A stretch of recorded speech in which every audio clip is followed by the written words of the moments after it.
Notifications ലഭിക്കുന്നതിന് വേണ്ടി subscribe button click ചെയ്ത് ബെൽ ഐക്കൺ പ്രസ് ചെയ്യുക. ഇത് നമ്മൾ ഉണ്ടാക്കുന്നത് ഒരു സോഫ്റ്റ് കിണ്ണത്തപ്പമാണ്. അപ്പോൾ ആദ്യമായിട്ട് നമ്മളൊരു പാത്രം എടുക്കുക, അതിലേക്ക് 1 കപ്പ് അരിപ്പൊടി ചേർത്ത് കൊടുക്കുക. ഇതിലേക്ക് നമ്മൾ 1 കപ്പ് ഇളം ചൂടുവെള്ളം ചേർത്ത് കൊടുക്കുക. എന്നിട്ടൊന്ന് ഇളക്കി കൊടുക്കുക, യോജിപ്പിക്കുക. തിളപ്പിച്ച വെള്ളം വേണ്ട, ഇളം ചൂടുള്ള വെള്ളം മതി. അടുത്തതായിട്ട് ഇതിലേക്ക് നമ്മൾ 2 കോഴിമുട്ട ചേർത്ത് കൊടുക്കുക. ഇനി അടുത്തതായിട്ട് ഇതിലേക്ക് 1 കപ്പ് തേങ്ങ വെള്ളത്തിൽ അടിച്ചത് ഒഴിച്ചു കൊടുക്കുക. അപ്പോൾ നല്ല സോഫ്റ്റ് ആവാൻ വേണ്ടിയിട്ടാണ് ഈ തേങ്ങാപ്പാലിൽ നല്ല സോഫ്റ്റായി കിട്ടാൻ വേണ്ടിയിട്ടാണ് നമ്മൾ തേങ്ങ വെള്ളത്തിൽ അടിക്കുന്നത്. ഇത് നന്നായി യോജിപ്പിച്ച് കൊടുക്കണം.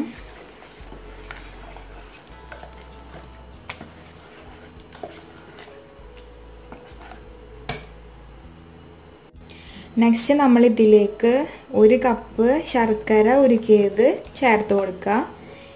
എന്നിട്ട് നന്നായി ഒന്ന് യോജിപ്പിച്ച് കൊടുക്കണം. മധുരം നല്ലോണം ഇഷ്ടമുള്ള ആൾക്കാർക്ക് ശർക്കര അല്ലെങ്കിൽ കൂടുതൽ പഞ്ചസാരയും ഇട്ട് കൊടുക്കാം. ഇവിടെ ഞാൻ 4 കട്ട ശർക്കരയാണ് ഉരുക്കിയിട്ടുള്ളത്. അങ്ങനെ നമ്മളുടെ കിണ്ണത്തപ്പത്തിൻ്റെ കൺസിസ്റ്റൻസി ശരിയായിട്ടുണ്ട്. എല്ലാതും കൂടി നന്നായി യോജിച്ചിട്ടുണ്ട്. ഇപ്പോൾ കട്ടകൾ വരികയാണെങ്കിൽ അതൊന്ന് മിക്സിയിലിട്ട് അടിച്ചാൽ ആ കട്ടകളൊക്കെ ഒന്ന് ഉടഞ്ഞ് കിട്ടുന്നതാണ്. ഇനി ഇത് നമ്മൾ ഒരു ട്രേയിലേക്ക് മാറ്റണം.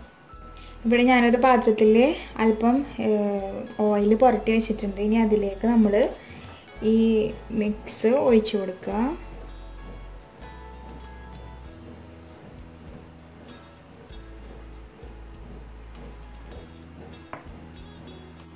നെക്സ്റ്റ് ഇത് ആവിയിൽ വേവിക്കാൻ വേണ്ടിയിട്ട് ഇവിടെ ഞാൻ ഇഡ്ഡലി പാത്രമാണ് എടുത്തിട്ടുള്ളത്.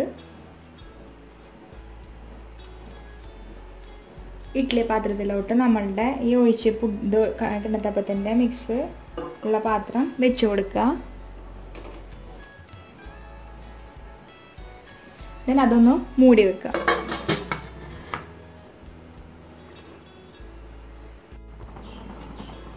അങ്ങനെ ഒരു അരമണിക്കൂർ കഴിഞ്ഞു. അപ്പം നമുക്കത് തുറന്ന് നോക്കി വെക്കാം, അത് സെറ്റായിട്ടുണ്ടോ. അപ്പം നമ്മളുടെ കിണ്ണത്തപ്പം ഇവിടെ നന്നായി സ്റ്റീമായിട്ടുണ്ട്. ഇനി നമുക്ക് അതിൽ നിന്ന് പുറത്തേക്ക് എടുക്കാം. അപ്പോൾ അത് ആയോ എന്ന് നോക്കാൻ വേണ്ടിയിട്ട് ഒരു ടൂത്ത് പിക്ക് കൊണ്ട് നമ്മൾ കുത്തി നോക്കണം. ഒരു സെറ്റായിട്ടുണ്ടോ എന്ന് നോക്കാൻ വേണ്ടിയിട്ട് നമുക്കൊന്ന് ടൂത്ത് പിക്ക് കൊണ്ട് കുത്തി നോക്കാം. അപ്പോൾ നല്ല സെറ്റായിട്ടുണ്ട്. അപ്പോൾ നമുക്കിനി ഇതിൽ നിന്ന് പുറത്തേക്ക് എടുക്കാം. പുറത്തേക്ക് എടുത്തിട്ട് കുറച്ച് നേരം ചൂടാറാൻ വെക്കണം. അതിന് ശേഷം നമ്മൾ ഒന്നും കൂടി ഫ്രിഡ്ജിൽ വെച്ച് ഒന്ന് തണുപ്പിക്കണം. അപ്പം നമുക്കത് കുറച്ച് നേരം ചൂടാറാൻ വേണ്ടിയിട്ട് പുറത്ത് വെക്കാം.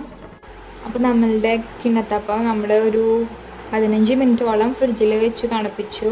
അപ്പം ഇനി നമുക്ക് ഒന്ന് ഫ്ലിപ്പ് ചെയ്ത് കൊടുക്കാം ഒരു പാത്രത്തിലോട്ട്.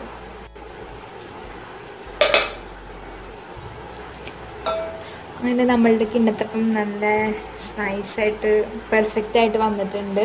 ഇനി നമുക്കൊന്ന് സ്ലൈസ് ചെയ്തെടുക്കാം.